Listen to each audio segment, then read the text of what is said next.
Hi everyone, greetings from Switzerland. I am up here helping to lead a tour and also visiting my family. Most of you know I'm also a Swiss citizen and nearly my entire family still lives over here, except for my sister and her family live in Oregon in the States. So it's fun to come back once in a while and visit my relatives and explore the mountains. Well, I'm currently at one of the highest glaciers in all of Europe, and that's why it looks like Christmas, even though it's the middle of August.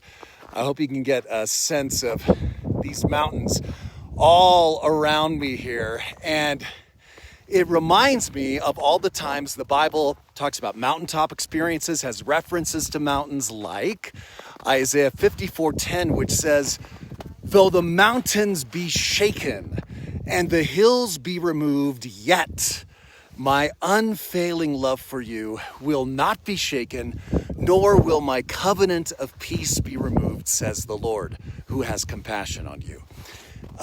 The mountains make us feel somehow closer to God. Now, why do you think that is? Well, the ancient Romans, when they came to the Swiss Alps, they did not look at these for their beauty. In fact, they had a name for them in Latin, terra maledictus, and that means the cursed land. They saw them as terrible, right? As out of control on another scale. They looked at the mountains with healthy respect and fear. And I think sometimes with all our modern technology, we can forget that emotion, right? Proper fear and respect.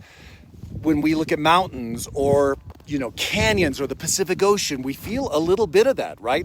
It right sizes us. It puts things in perspective for us, like God did when he spoke to him in the book of Job, where he speaks to Job, he gives him a bigger perspective on his problems, and he says things like this in Job 39:1. "Do you know when the mountain goats give birth? Do you observe the calving of the does?" He says to Job, "Can you number the months they fulfill? Do you know the time they give birth?"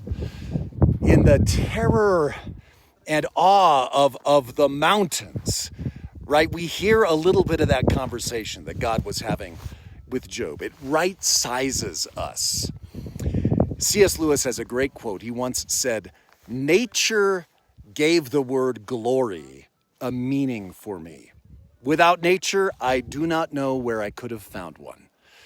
So let nature give the word glory a meaning for you today. Let yourself be drawn to God today through nature. You may not be in the Swiss Alps, but look out the windows at the trees and the flowers and the Pacific Ocean and the glory all around you, the sunshine and the stars, and let yourself live in awe and be drawn closer to God and the awe we should all feel of him.